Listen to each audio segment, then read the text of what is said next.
The biggest surprise for me during the interview process was that it wasn't scary at all. It wasn't as scary as I thought it would be. In fact, it was very relaxed, very conversational.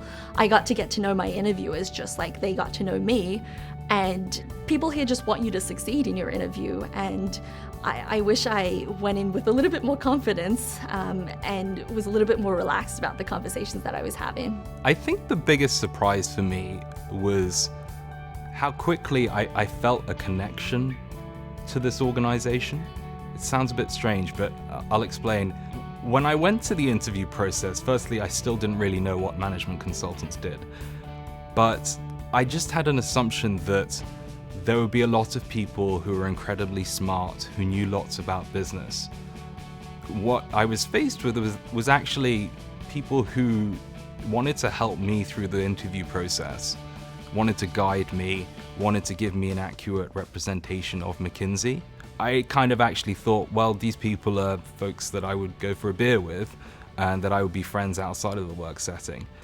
And I found that to date, in the last year that I've worked here, that I've made some great friends. I mean, you don't have to worry about being perfect. In one of my interviews, I got stuck at some point. I couldn't find the last answer on the list, and the interviewer had to help me.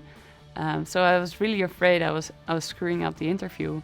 But then the interviewer helped me to take the next step and pick up my story and my flow in the case again.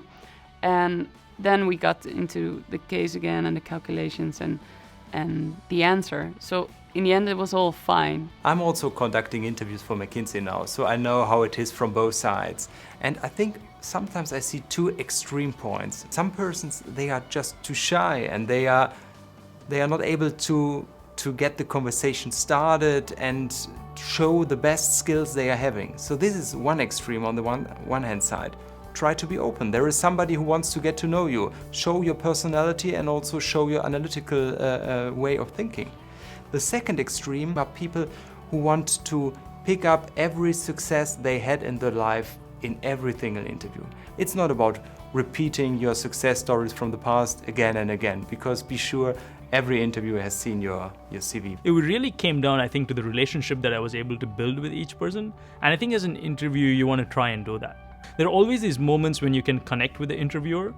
And I think being able to sort of understand when that is and being able to build on that, I think helps you engage with them better. And I think it helps them get to know you better as a person. Come in with an open mind and don't be afraid to ask questions. Don't be afraid to ask hard questions, because we really want to make sure that you have all of the information that you want and need in making a decision about whether or not this is the right place for you. At the end of the day, you're being selected for the interview because people here believe that you have the capacity to be a great consultant. That's why you're being asked to come on an interview.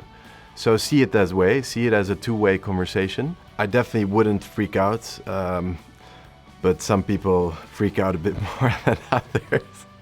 So just to give you an example of what I did before my interview, I love running.